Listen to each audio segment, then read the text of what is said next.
You are watching William Paterson University Television.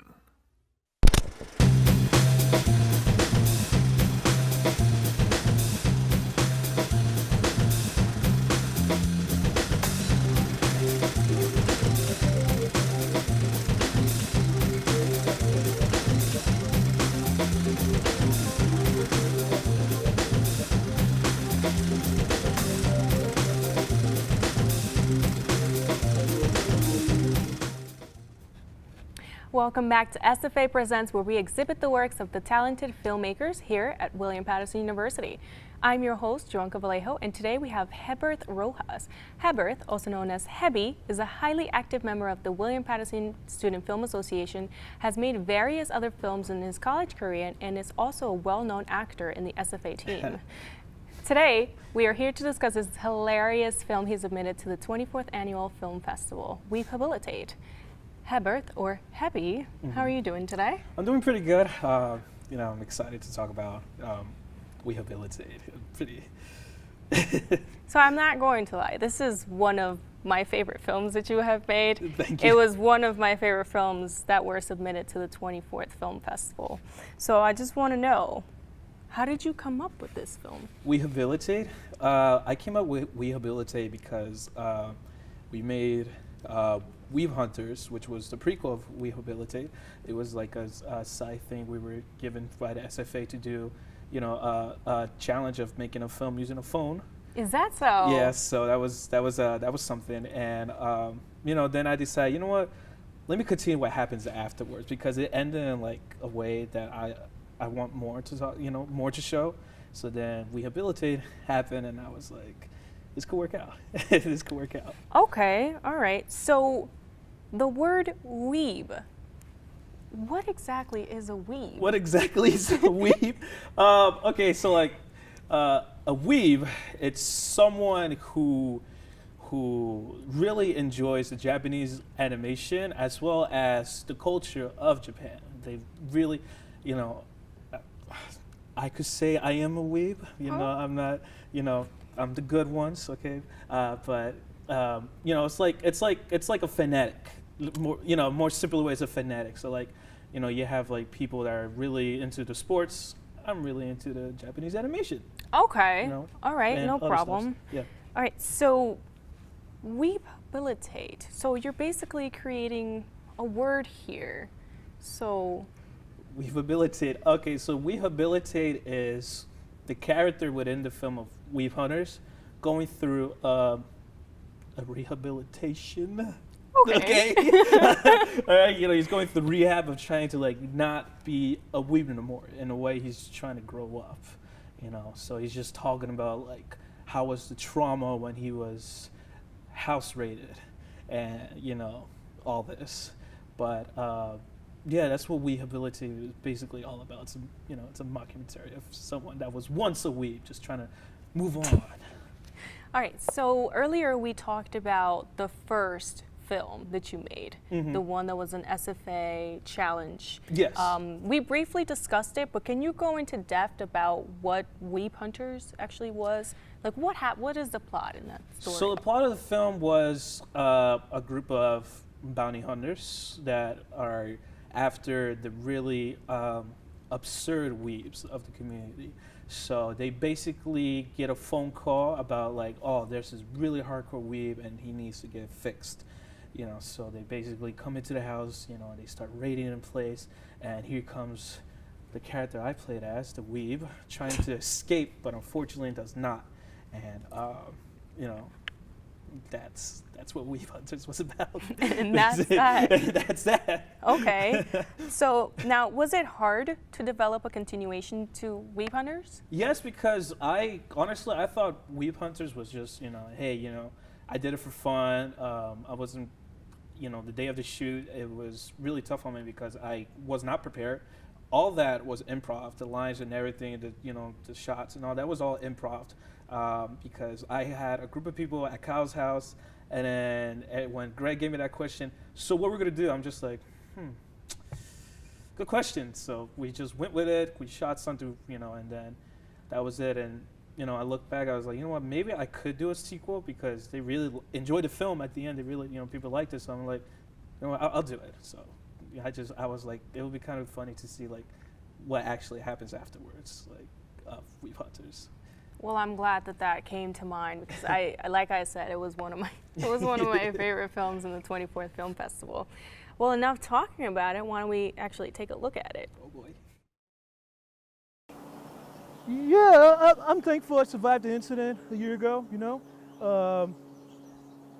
Put me into rehab, and then I undergo a CAT scan.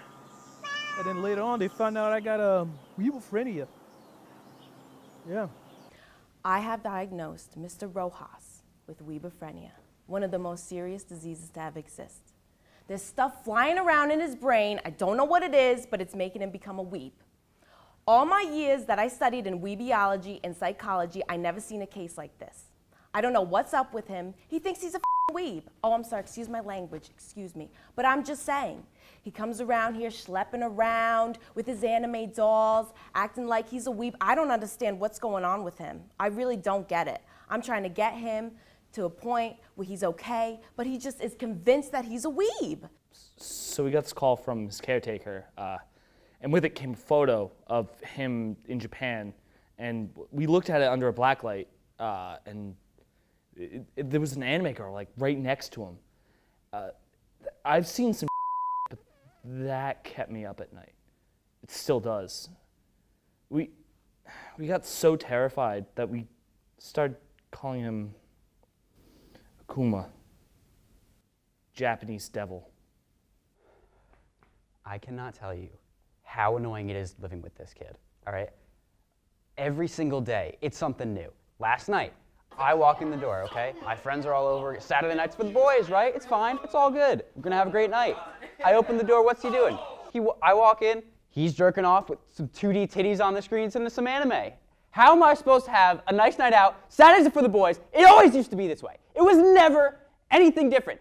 Always been this way. He knows that. Since day one, I said that when we signed the contract, okay? And he's there every night now. I can't make friends anymore. And he just doesn't get that bullshit on the screen is not real. We are humans, and this is not real. He's got to understand that. I just don't get it. I don't get it. I'm done. So I called the hunters because I kept smelling sweat and grease everywhere, and even in the kitchen, and it was not my cooking oil. And whenever I would walk around the house, I would constantly, no matter what room I was in, hear moans of girls, and it was just getting to be too much. Are you guys serious dragging me out here for this goddamn interview? Like, are you for real? This is complete bull. This kid's a weeb, all right? There's no such thing as weebophrenia. I saw this guy. He was in the living room waving his nunchucks around, listening to weeb music with his goddamn anime shirt on. Like, are you for real? This guy's a fucking weeb. This documentary, it needs to stop. It is fucking time to stop.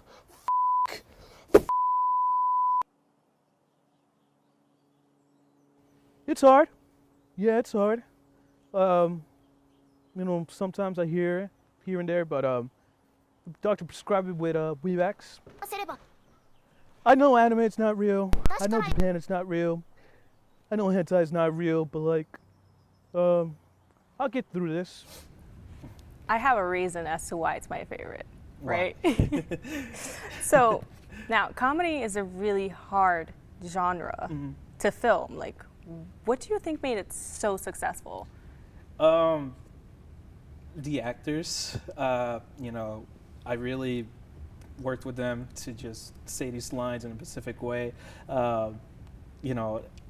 and just rewriting certain dialogues was probably like a big boost because I had some things I wasn't comfortable with when I first writing, and then, just rough drafts, and then you just find that good line, just like, oh, that could work out.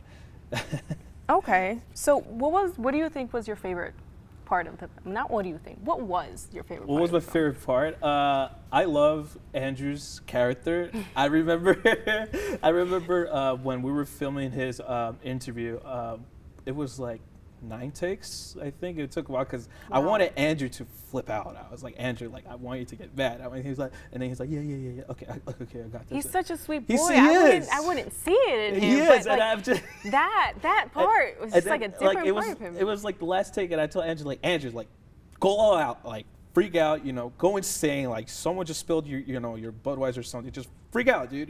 He's like, all right, I got this, and then that happened. I kid you not, I really wanted to laugh so hard because like I just see Greg looking away, like smirking, like, oh Greg, come on, don't make me laugh, and yeah, it was beautiful when he pulled through to the character that I want him to be. Oh my gosh, Trey. it was successful. He really did hit that spot on. Like he was an actual roommate. I would see why people would be upset at that moment. All right, so why did you decide to make this a documentary style instead of like a regular shorts cinematic film? During the semester, I was taking like a documentary class. And I don't know, I just keep, the more you watch it, you're just like, you know what, let me mess with that. Why not, And then I decided to rewatch like Borat, and I see how they do it. And I'm just like, this kind of looks fun to mess with because it's like, I was trying to make it serious, but it's, mockumentary. So it was something new I wanted to try, because I did wanted to make a film, like an actual like film, but then I was like, let me try this style. Why not? Okay. It was very successful, however. I'm telling you.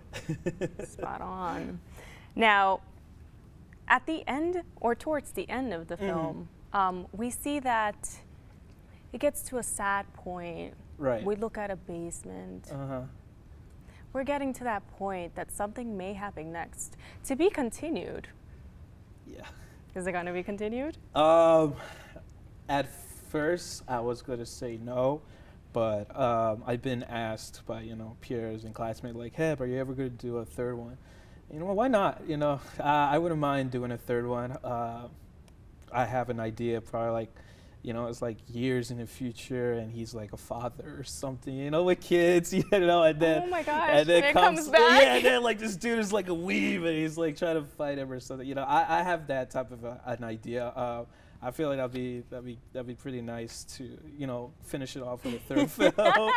Oh, maybe for the 25th annual film festival. It's gonna be a big year this year. Oh yeah, baby. Who knows? I wouldn't mind. I actually wouldn't mind. Like I dropped it at first, but then like rewatching it and just hearing about it, I'm just like, you know what? Like why not? Let me do it. Maybe that'll be your inspiration. Yeah, maybe. All right. So, what advice do you have for other filmmakers, or like, let's say other filmmakers that aren't as funny as you? Yeah, I say don't be ashamed. Don't feel uncomfortable when you're making something. Try to, test yourself. Like I learned from Weeb Hunters that I was not prepared. I learned how much of a stress I gave to my crew during the day of the shoot, and then I used that to tell myself like, hey, Heb, let's fix this with Rehabilitate, and then Rehabilitate came through, and I did a lot of like pre-production stuff, writing, and then like what's the shot's gonna be and how is it gonna work out, and you learn as you're making these films. You really do realize like, oh, dude, like, see, like at first it's really like nerve-wracking, like because you want to plan everything else so perfect, but when you start doing the production part and things are being smooth, you feel better. I understand. So. Thank you so much for sharing that. Thank you for sharing. Unfortunately, that is all the time that we have for today. Thank you so much to Heberth Rojas, or Hebby, for being with us today. The Student Film Association meets every Thursday from 12:30 p.m. to 1:30 p.m. at Hobart Hall in Screening Room 140A. Also, you can follow us on Instagram at WPU SFA for more information on upcoming events. I'm your host, Johanca Vallejo. Thanks for watching and tuning in for the next upcoming show.